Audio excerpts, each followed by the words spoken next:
구경무화분 제17 여기 부분인데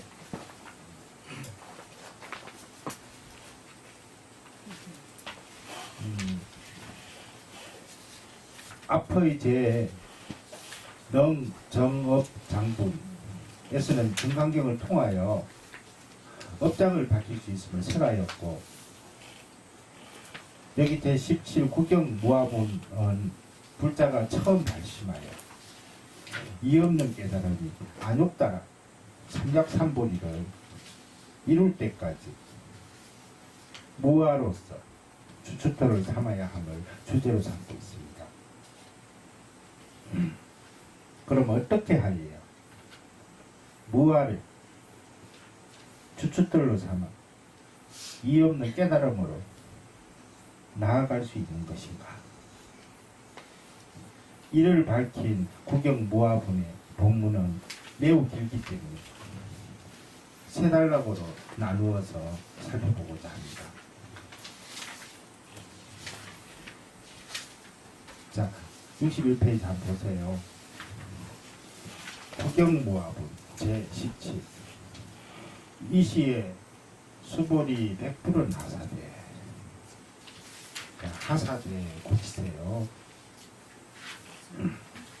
세존하 선남자 선녀인이 발 안욕다 삼약삼보리심 인대 인대는 운하응주며 운하항복기심 할이 있고,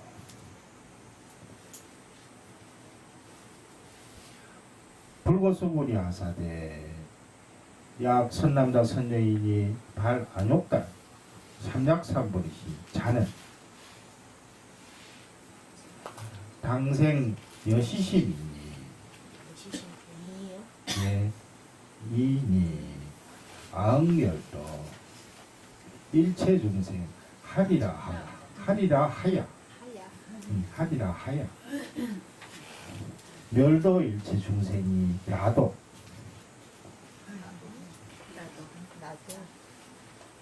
이 무유 일 중생도 실멸도자니라. 하이고 수보리여 약보살이 유아상 인상 중생상 수자상 이면 적비보살이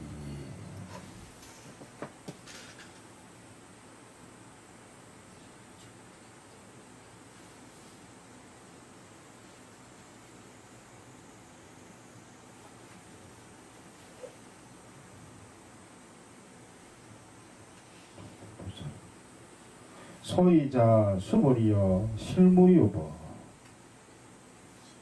여기서 이어서 붙여야 될 것 같아요. 실무유보 발 안욕따라 삼약삼보리 심자니라.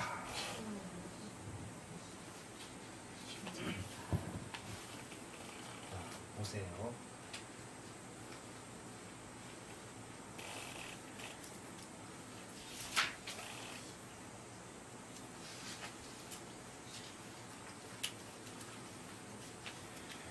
그때 수보리가 부처님께 아뢰었다. 세존이시여 선남자 선녀인이 발 안욕따라 삼약삼보리 힘을 바란다. 마땅히 어떻게 머물러야 하며 어떻게 그 마음을 항복받아야 하나이까. 부처님께서 수보리에게 말씀하셨다. 만약 선남자 선녀인이 안욕따라 삼약삼보리 힘을 바라였으면 마땅히 이와 같이 마음을 내어야 하느니라. 곧 나는 마땅히 일체중생을 멸독게 하리라 하되, 일체중생을 멸독게 하고 나서는 한 중생에게 대해서도 멸도시켰다 함이 없어야 하느니라. 어찌하여 그러한가? 만약 보살에게 아상인상, 중생상, 수자상이 있으면 보살이 아니기 때문입니다. 무슨 까닭인가? 수벌이여 실로 법에는 안욕다 삼약삼보리심을 바라였다고 하는 것이 없기 때문이라.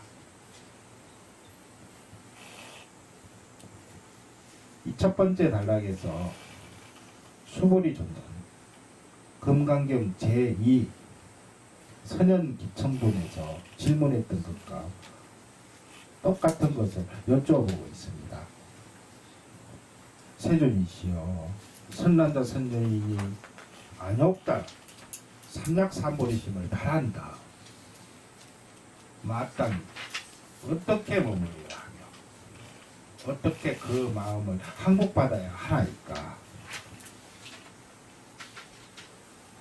다른 불경을 보면은 이와 같이 똑같은 내용을 거듭 질문하는 경우가 없는데 왜 금강경에서는 전체 32분 중 제17 곧 후반부에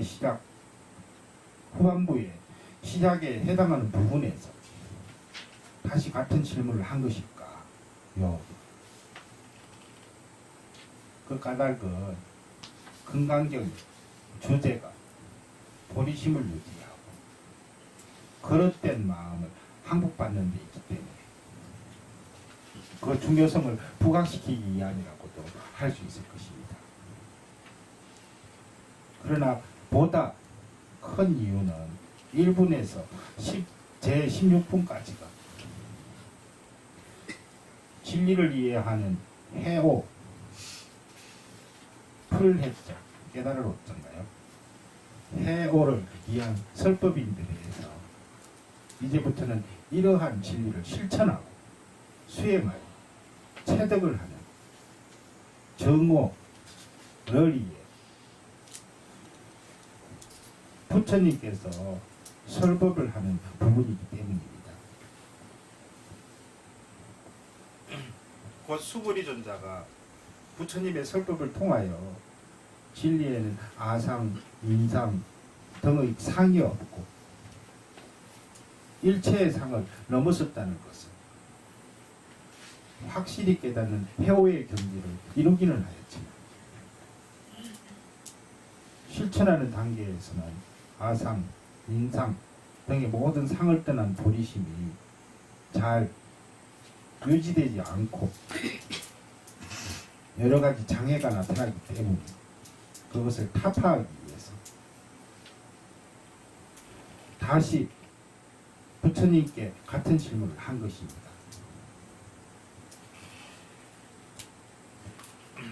이 거듭된 질문에 부처님께서는 수행상이 있어서 보리심을 유지하는 방법이라며 다음과 같이 설하셨습니다. 스스로 마땅히 일체 중생을 제도하리라 하는 서원을 세웁니다. 그 원을 실천해 나아가는 단계에 있었습니다. 내가 일체 중생을 제도하고 있다. 넌 생각을 내지 말아야 할 것이요. 일체 중생을 다 제도해 마친 다음에 내가 일체 중생을 제도했다. 넌 생각을 해서는 안 된다. 이렇게 그 마음을 항복받아라. 이 일을 우리의 실생활에 대입시키며 나 스스로가 작정하고 맹세하고 하기로 한 것을 실천하는 과정에서 결과를 본 다음에 내가 하고 있다. 내가 했다. 는 마음을 내지 말라는 것입니다. 가족을 위해서 어떻게 하겠다는 맹세의 서원을 품되 실천하고 이바지하는 과정에서 나는 이렇게 한다. 이렇게 해준다, 이렇게 했다 는 마음을 내지 말라는 것입니다. 왜 부처님께서는 그렇게 하지 말라고 하신 것일까?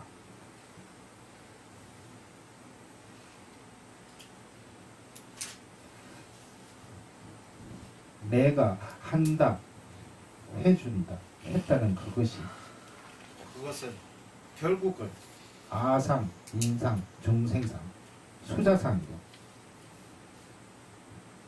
아상, 인상, 중생상, 수자상이 있으면 보리심을 바라고 보리심을 유지하며 사는 보살이 될 수 없다는 것입니다.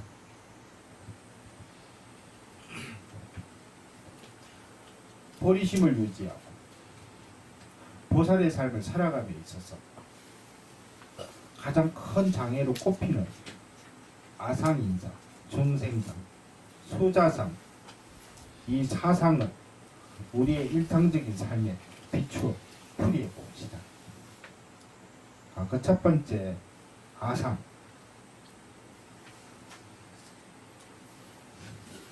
나아자를 썼죠. 아상은 나와 내 것을 내세우는 것입니다. 내가 가진 것, 내가 환경을 위해 남을 업수히 여기는 그것이 아상입니다. 나는 어느 학교를 졸업했다. 남편이 어떤 직책에 있고 아내가 어떤 사람이다. 아들, 딸은 어떻게 되었을까? 우리 집은 규모나 재산은 얼마다. 친가, 외가, 친정댁의 시댁은 배경이 어떻다. 이러한 것들을 내세우고 자랑하면서 은근히 남을 업수히 여기는 생활을 하지 않는지를 늘 반성하며 살아야 합니다. 자, 두 번째, 인상, 사람인 자를 씁니다. 인상은 자기의 실천을 자랑하면서 남을 경시하는 것입니다. 기도하고 참선하고 경전을 공부하는 불자들 중에는 스스로의 정진을 자랑하면서 잘 정진할 줄 모르는 일을 비웃는 이들도 있습니다. 이렇게 되면 그는 인상에 사로잡힌 사람이 됩니다. 또 다른 사람이 쉽게 행하지 못할 뿐 아니라 남으로부터 능히 존경받을 만한 효행, 봉사, 희생을 하여서이라도 능히 존경받을 만한 그 행위에 대한 보상심이나 우쭐대는 마음이 일어나면 인상에 걸리게 됩니다. 그 다음은 중생상. 잘한 것은 내 탓이요,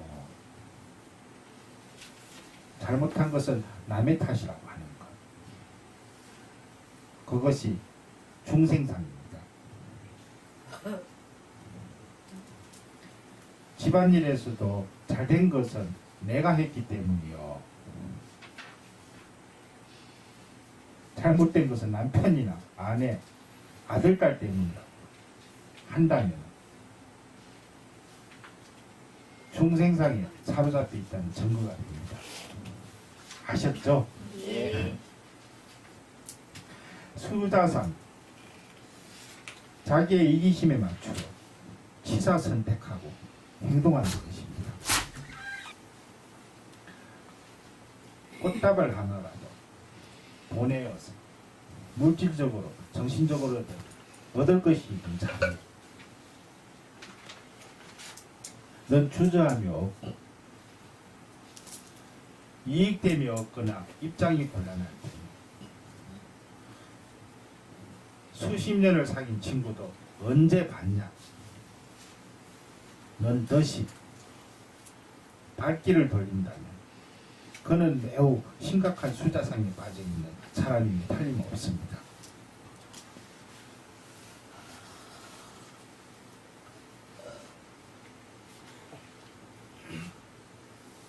우리는 일상생활 속에서 매 시간마다 아상과 이상과 같은 아상, 인상, 중생상, 수자상에 빠져 있습니다. 살고 있습니다. 빠져서. 사람에 따라 정도의 차이는 있을지언정 이러한 상에 얽히고 설켜 있는 것입니다. 아상, 인상, 중생상, 수자상 이것에 빠져 살면 중생이요. 이것이 없으면 부처님인 것입니다. 그리고 이러한 상을 벗어버리고자 노력하는 존재가 보살입니다. 그래서 부처님께서는 설하신 것입니다. 아상인상, 중생상, 수자상 사로잡혀 있으면 보살이 아니다. 곧 보살은 보리심으로 사는 존재예요. 사상에 사로잡혀 살며 보리심을 유지하며 사는 보살이 될 수 없다고 선언하신 것입니다. 이어 부처님께서는 보살이 마침내 돌아가야 할 법을 통하여 보살의 의지처인 이 없는 깨달음의 마음, 곧 보리심에 대한 집착마저도 놓아버리게 합니다. 실로 법에는 안욕따라 삼략삼보리심을 바라였다고 하는 것이 없느니라.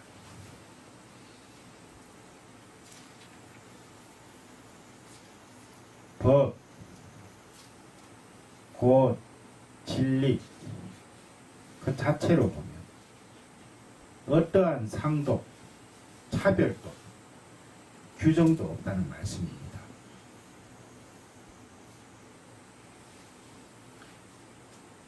이것은 훌륭한 보리심이요. 저것은 몹쓸 마음이라는 분별이 없다는 것입니다. 그래서 부처님께서는 보리심을 하나의 상으로 만들어 집착하는 것까지 부정을 하신 것입니다.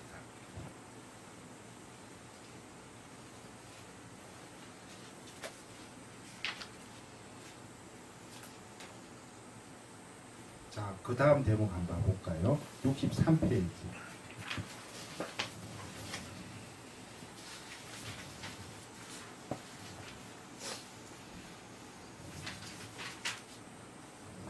오늘 공부할 대목이 좀 길어요. 한 대목씩 마무리 지어야 되겠죠? 그래서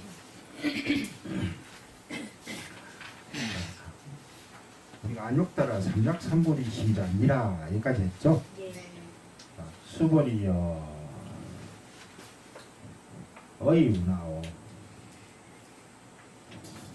열애여 연등불세 유법덕 안욕따라 삼략삼보리 부아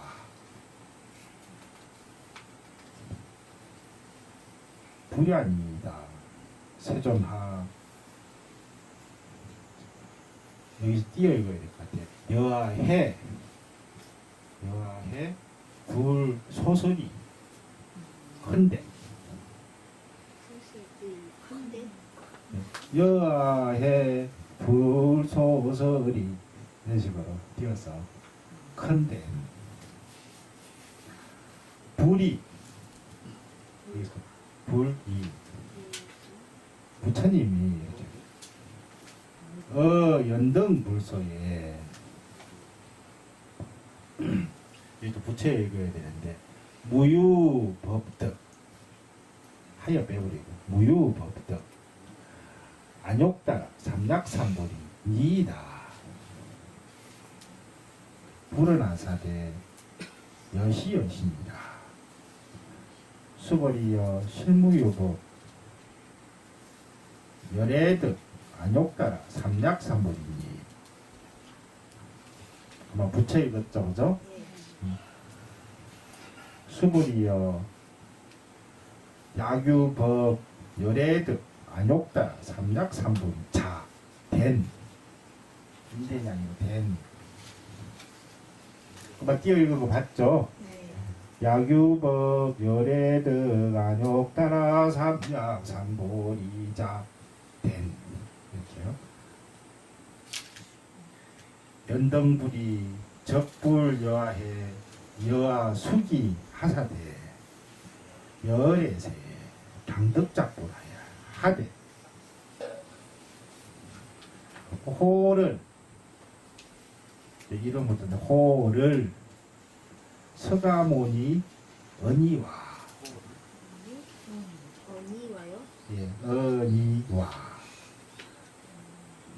예, 호를 석가모니라 뭐 이런 게 있는 것처럼 언니와 이 실무유법 덕 안욕따라 삼약삼보리 일세 하여를 빼버리세요. 이 실무유법 이 실무유법 덕 안욕따라 삼약삼보리 일세 시고 연등법이 여하수기 하사 작시연 하사대 열애세 당덕작불하야 호를 석가모니라 하시니 고치셨어요? 네. 호를 석가모니라 하시니 하이고 열애자는 적제법 여인이라 니라 양유인이 언열애 덕 안욕따라 삼약삼보리라 하면 수보리여 실무유법 불덕 안욕따라 삼약삼보리 니 수보리여 열애 소덕 안욕따라 삼약삼보리는 시중에 무실무어라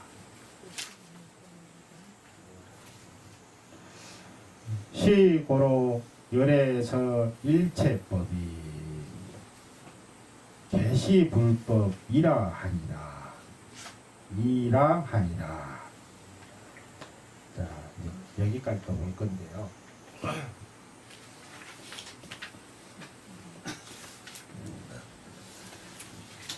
재밌죠? 네.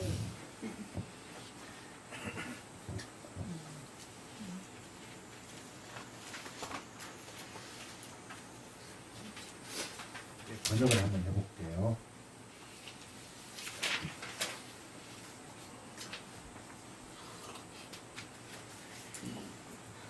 수보리여 내 생각은 어떠하냐.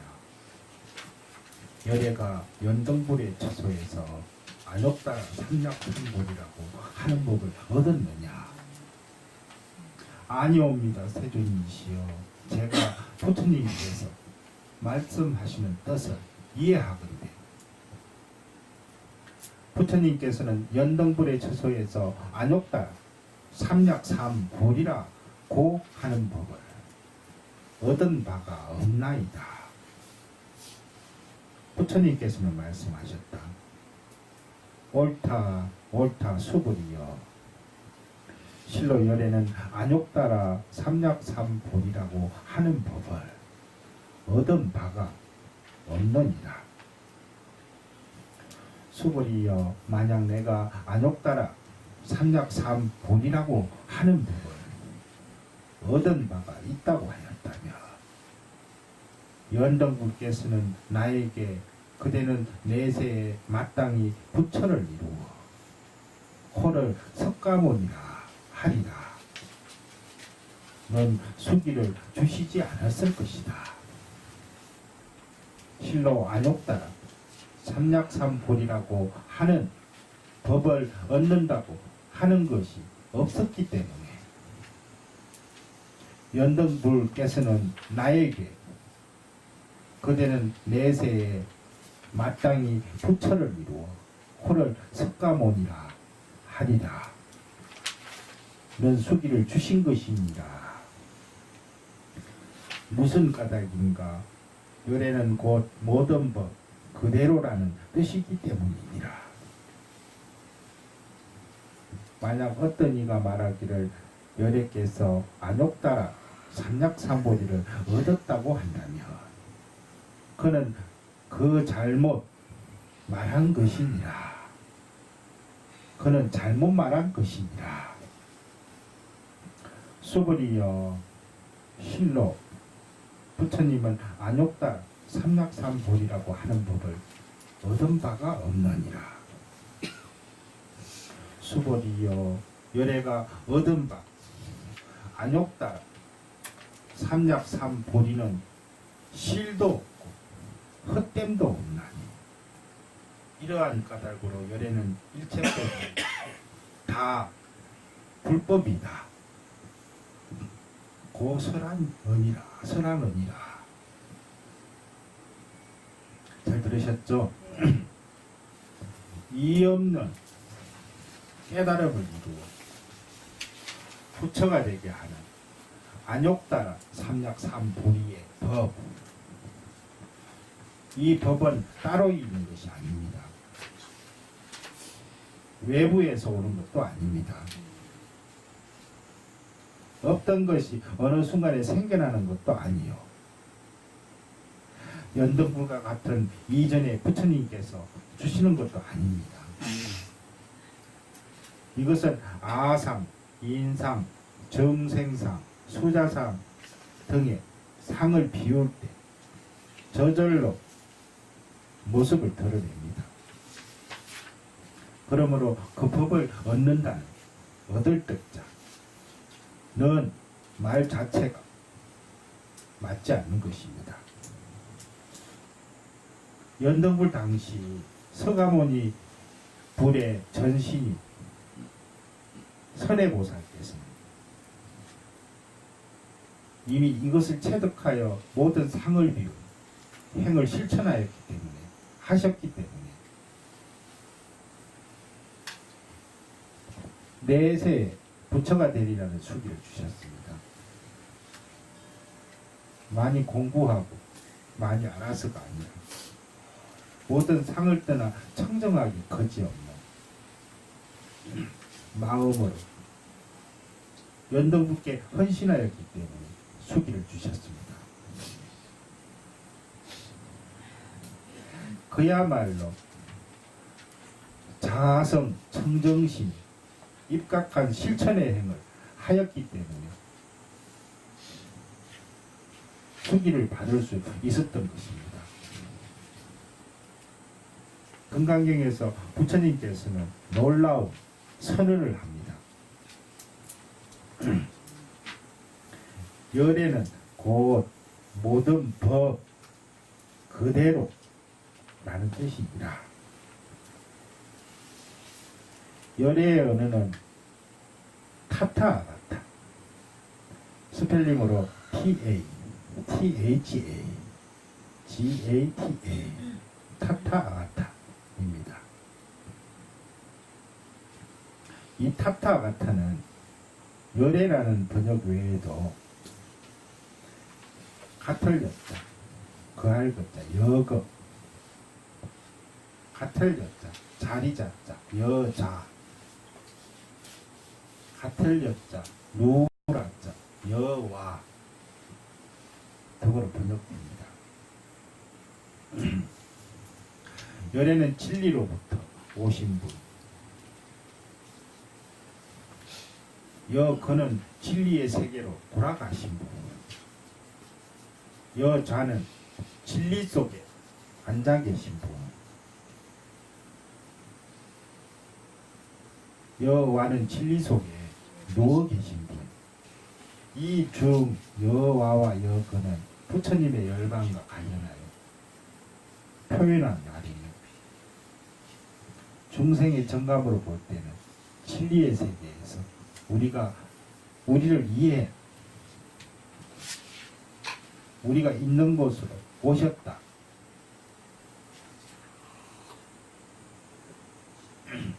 넌 뜻에 열애가 가장 맞기 때문에 이 번역을 주로 쓰고 있습니다. 열애는 모든 법 그대로이다. 이 말씀은 피나는 수행을 통하여 마침내 이룩하게 되는 것이 부처의 경지요. 중생을 위해 오고 가는 존재가 열애라고 알고 있는 중생을 위해 오고 가는 존재가 중생에게는 참으로 놀라운 선언이라고 하지 않을 수 없습니다. 한번 생각을 모아봅시다. 모든 법이 무엇입니까? 모든 법이라고 하면 좋은 법,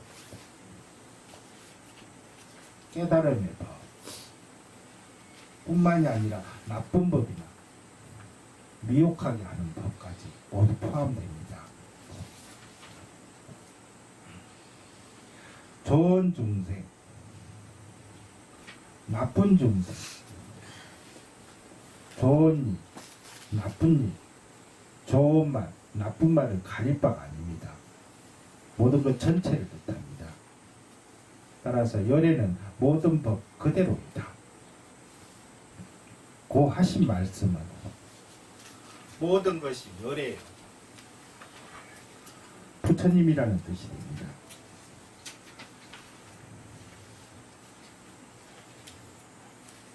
바꿔 말하면 모든 것이 부처를 이루는 안욕따라 삼약삼보리 법이요. 안욕따라 삼약삼보리 법, 무상 정등정각법, 이없이 바르고 평등하고 올바른 법, 이 모든 것의 속에 그대로 있다. 이런 가르침입니다.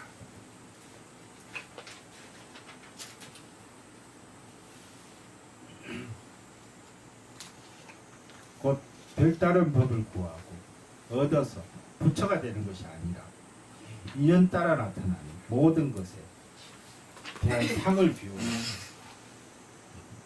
그대로 진리와 하나가 되고 모든 법 그 자체가 되어 연애가 있게 된다는 것을 깨우쳐주고 계십니다. 연애는 모든 법 그대로이다. 이 말씀을 통해서 부처님께서는 그릇된 상에만 집착하지 말라는 것을 넘어서서 최상의 법인 안욕따라 삼약삼보리에도 집착하지 말 것을 선언하신 것입니다.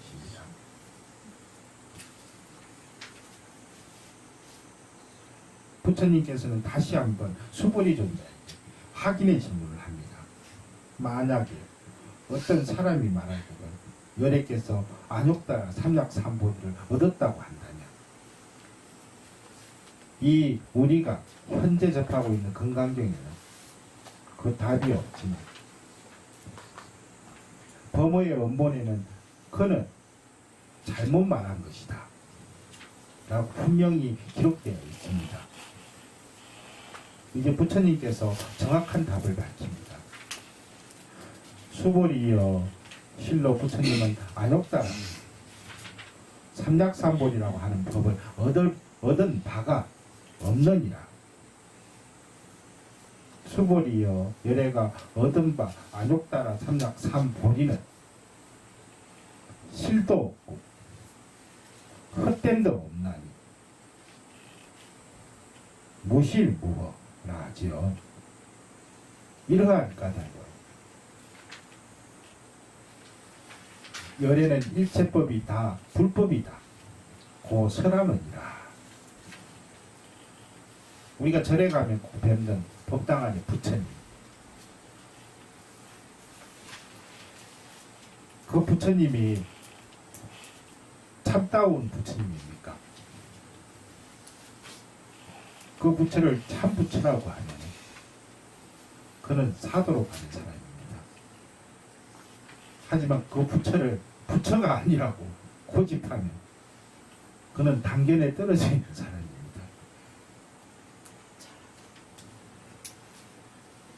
끈을 단자예요. 단견.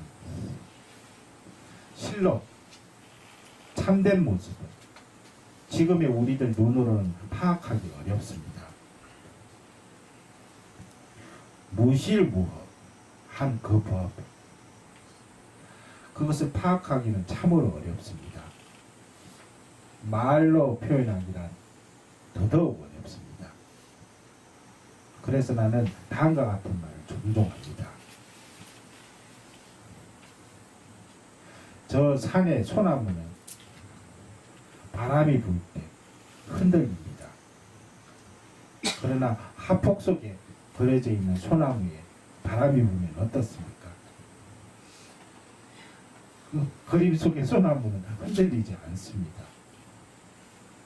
그때 그림 속에 소나무에 불고 있는 바람을 보십시오. 그 바람이 바로 무시무후한 열애요 부처님입니다. 이해가 되지 않는 말이라면 그냥 넘어가지 말고 부디 그 바람을 잘 점검해 보십시오. 그대로 불법이라는 것을 마침내 체득할 수 있게 됩니다. 그래요. 그 다음 대목이죠. 이제 얼마 안 남았어요. 오늘은 수보리언 하사대 세존하 열애설 인신장대 붙여서 읽어야 돼요. 저기 비대신 일세 열애설 인신장대 아니야 열애설 띄우고 인신장대 저기 비대신 일세 발음이 좀 어렵죠. 한 번 더 해드릴까요? 네.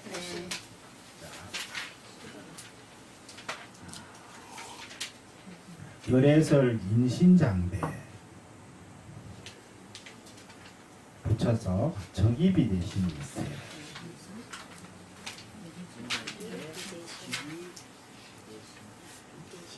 앞에 열애설하고 띄워야 돼요. 열애설 그 다음에 인신장대 저기 비대신 일세. 그 비대가 아니에요. 희명 대신이니다 수벌이여 보살도 영여시하여 약작시연하되 아당멸도 무량 중생이라 하며 저 불명보살이니 하이고 수불이여 실무유법일세 명위 보살이니 시거로 불설일체법이 무아 무인 무중생 무수자라 하노라 하노라 수벌이여 약보살이 작시연하되 아당장엄 불토라 하면 시 불명보살이니 하이고 자, 여기서 잘 들으세요. 열에 띄우고 설장엄 불토자는 자, 표시하셨죠? 네. 적비장엄 일세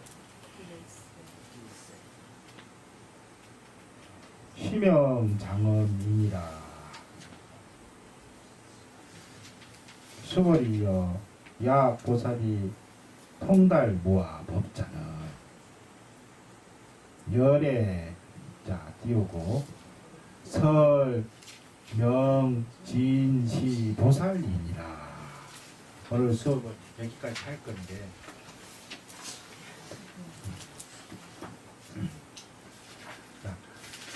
내가 오늘 마지막 대목이 다 읊어볼게요. 번역입니다.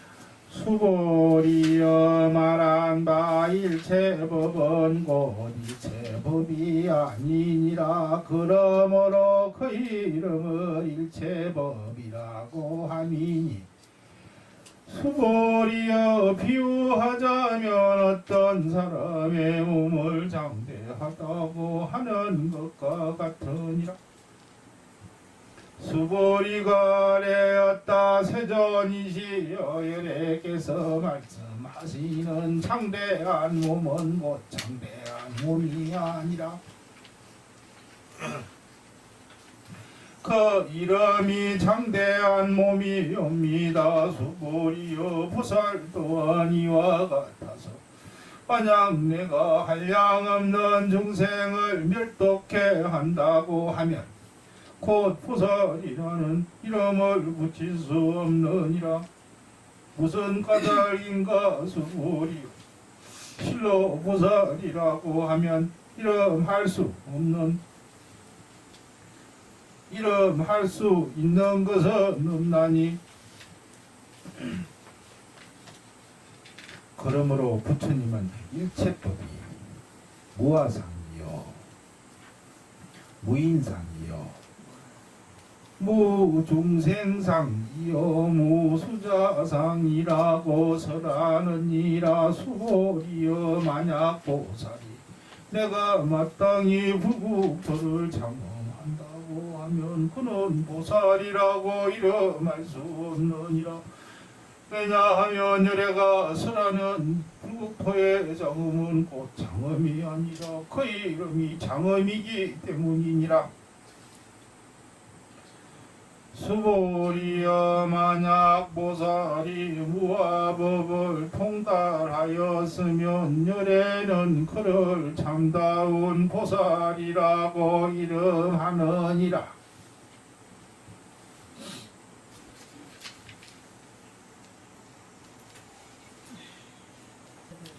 앞에서 부처님께서 일체법이 모두 다 불법이라고 하였다가 여기서는 일체법이 아니라 그 이름이 일체법이라 설하시며 다시 일체법에 대한 그릇된 집착을 놓게 합니다.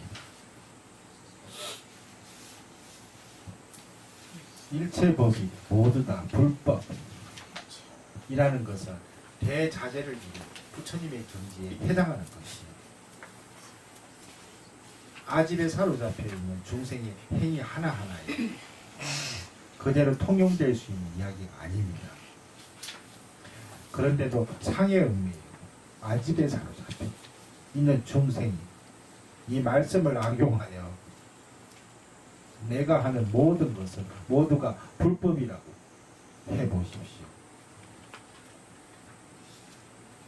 그래서 부처님께서는 우리가 빠지기 쉬운 그릇된 함정은 부처님 특유의 적비, 시명의 논리로 없애고자 한 것입니다.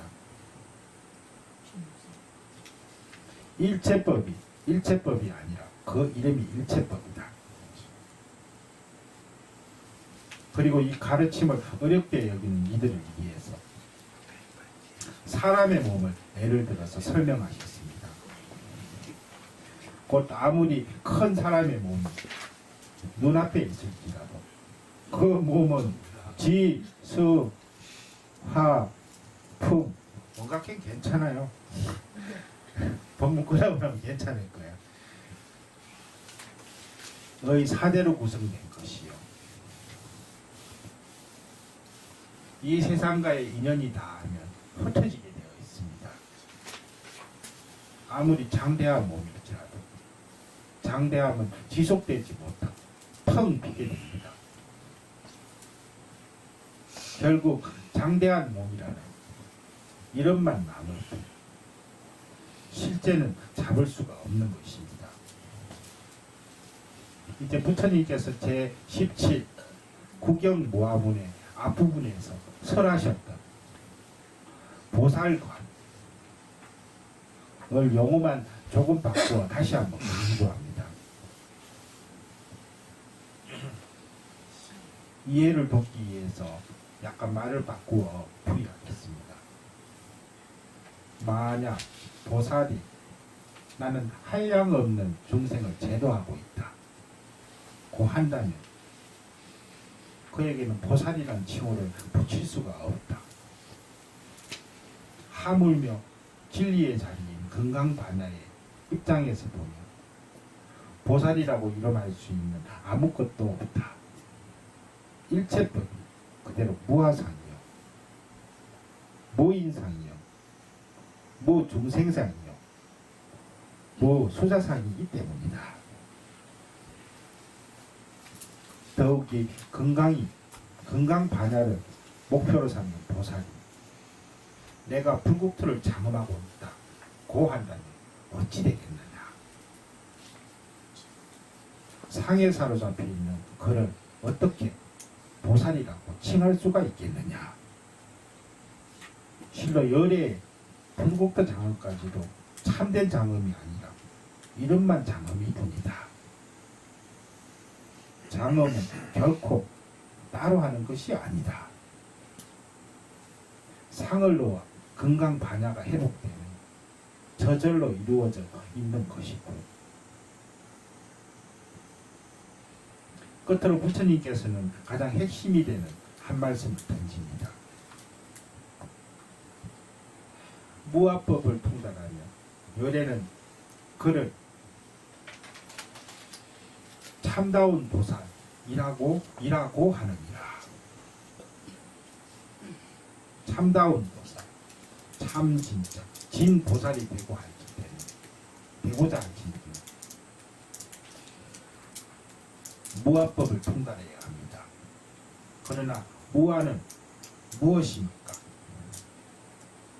무아는 나가 없다 는 말이 아닙니다.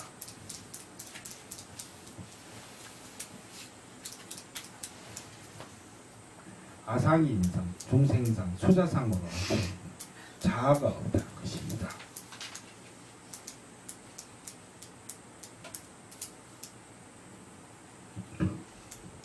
우리가 흔히 말하는 자존심, 이기심, 분별심, 차별심 등을 넘어서면 무아의 진보살이 됩니다. 나와 너라는 분별심, 내가 너보다 어떻다는 차별심, 나아가 중생을 제도하고 불국토를 장엄한다는 그 고상한 자아의식까지 철저하게 배워나가는 자는 무아법을 통달하여 대보살이 되는 것입니다. 금강경에서 설하고 있는 참된 보살의 길, 그것이 무엇인지는 능히 이해가 되셨을 것으로 보고, 내가 절교 애로 드는 한편의 이야기를 함께 의미하면서 제 17분의 글을 마무리할까 합니다. 내가 재미있는 얘기 하나 해줄게요. 당나라 때 대선사의 백장스님, 720년도에서 814년도의 스님이에요. 백장 스님의 제가제자로 사마두타라는 거사가 있었습니다. 이름이 좀 어렵죠. 사마두타. 타요? 예. 두타. 그는 관상의 달인이요. 특히 풍수지리학이 능통하였으며 안거철이 되면 꼭 백장산에 와서 참선정을 하였습니다. 근데 그가 소식도 없이 사라졌다가 2년 만에 다시 백장산의 모습을 드러내자 백장스님이 반가이 맞이하여 물었습니다. 오랜만에 왔구나. 그동안 별일이 없었느냐? 예, 그동안 세상을 유람하였습니다. 많은 것을 보고 배웠겠구나. 예, 그런데 스님, 이번 순례길에서 세상에 크게 알려지지 않는 대명산을 하나 발견하였습니다. 호남의 수주에 있는 대이산이 그곳이 온데 웅장하고 경치가 빼어날 뿐 아니라 그 산에 맞는 주인이 들어가면 1500명의 대중을 수용하고 대대로 진리의 햇표를 밝힐 좋은 터입니다. 그렇게 좋은 명산이라면 내가 가 있을까? 스님은 바위가 우뚝우뚝 솟은 골산과 인연이 있는 분인지라 흙이 많은 육산인 대이산에 계시는 것이 좋지 않습니다. 골산인 이곳 백장산에는 스님께서 700명 대중을 거느리고 계시지만 그곳에 가면 300명 대중도 유지하지 못합니다. 그렇다면 어떻게 하는 것이 좋겠는가? 스님들 제자들 중에 일물을 이룰 만한 자격을 구비한 이들이 있지 않겠습니까? 그들을 한 사람씩 불러보십시오. 제가 그 산의 주인이 될 사람인지를 판단해 보겠습니다. 백장스님은 선언의 제1자로 있는 선각, 여기서 착할 선자예요. 깨달을 각자, 선각. 선사로부터 불렀고 사마그사는 그를 꿰뚫어 보더니 고개를 가로저었습니다. 다음 주는 원주 소입을 맡고 있는 영우선사를 불렀습니다. 영우선사가 걸어 들어오는 것을 보고 사마그사는 무릎을 탁 치며 감탄을 했습니다. 호! 이 사람이면 너희 대이산의 주인이 되고도 남음이 있습니다. 그날 밤 백장스님은 영우선사를 다시 불러서 대이산을 계산하여 법강을 빛낼 것을 간곡히 부촉하였습니다. 그런데 그 소문이 퍼져나가자 제1자인 성각선사가 크게 반발에 부딪힌 백장스님은 선언하였습니다. 이 일은 조그마한 일이 아니다. 전체 대중 앞에서 결론을 내리리라. 백장산에 700명 대중을 불러 모은 백장스님은 손을 씻은 물을 담아두는 나무로 만든 항아리를 가져와서 두 사람 앞에 놓고 물었습니다. 이것을 물 항아리라고 부르면 집착하는 것이 되어서 참 도를 어기고 물 항아리가 아니라고 하면 현상을 등진 것이 되리라. 자, 무엇이라고 할 것이냐? 일러보아라. 물 항아리를 남학신이라고 할 수는 없습니다. 성각선사가 서슴없이 한마디를 던졌습니다. 질문을 교모하게 피해간 것입니다. 그러나 영우선사는 달랐습니다. 백장스님과 선배, 후배 700명의 대중이 정자를 하고 앉아 있는 그곳에서 벌떡 일어나서 물 항아리를 발로 차서 문 밖으로 굴러버리고는 뒤를 돌아보지도 않고 나가버렸습니다. 그러자 백장스님은 유쾌하게 웃으며 결론을 내렸습니다. 제1자가 촌놈인 영호에게 팜을 맞았도다. 그리하여 영우선사는 백장산을 하직하고 대이산에 들어가 대선언을 세우고 후학들을 배출하여 후일 선정오가의 하나가 된 이양종의 기초를 닦았습니다. 물 항아리를 넣고 문답한 것에 대해서 살펴봅시다.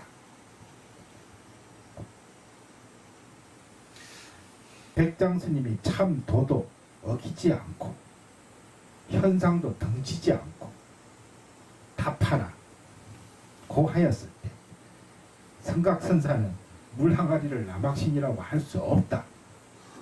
고 답하여 가시덤불에 걸리지 않고 살짝 빠져나가기는 하였습니다. 그러나 영우선사처럼 가시덤불의 밑뿌리를 파헤치지는 못했습니다. 금강경을 배우는 우리도 이 영우선사처럼 가시덤불의 밑뿌리부터 파헤쳐야 합니다. 밑뿌리를 파헤쳐야 옳다, 그러다, 걸린다, 안 걸린다, 모든 시시비비가 떨어질 수 있습니다. 실로 물 항아리를 갖다 놓고 시험의 고리를 걸었기 때문에 시시비비가 벌어진 것뿐이고, 물 항아리가 없었다면 시시비비가 있을 수조차 없는 일입니다. 우리의 삶 또한 마찬가지입니다. 우리가 자아라고 하는 것은 물 항아리요, 자아의 그림자는 시험의 고리와 같은 것입니다. 우리가 애지중지하고 있는 이 조그마한 자아를 주춧들로 삼고 있기 때문에 곳곳에서 얽히고 설키는 것이지, 자아에 기초를 두는 어떤 생각이 일어나지 않을 때는 아무것도 걸림이 없는 대자유의 공간에 있게 되는 것입니다. 우리 불자들은 이 대자유의 공간에 서 있어야 합니다. 부처와 중생, 죽음과 삶, 옳고 그릇됨, 깨달음과 미혹 등 상대적인 고리가 없는 것을 주춧돌로 삼아야 합니다. 그럼 이를 주춧돌로 삼기 위해서는 어떻게 해야 합니까? 내가 나라고 고집하고 있는 그 조그마한 나가 본래 없다는 것을 깨달아야 합니다. 이것이 무아입니다. 이 무아를 진실로 체득한 아상, 인상, 중생상, 수자상은 저절로 비워지고 우리는 참된 보살이 되어 그 무엇에도 걸림없이 살 수 있게 됩니다. 부디 명심하십시오. 아셨죠? 불자의 주춧돌은 무아입니다. 무아임을 깨닫게 하는 것이 금강경입니다. 더 이상 헛된 자아를 고집하지 말고 행복감, 영광이 충만되어 있는 법계를 자유로이 논의는, 그렇게 논의는, 자유롭게 논의는 위대한 분이 되기를 축원드립니다. 오늘 수업은 여기까지 할게요. 성불하세요.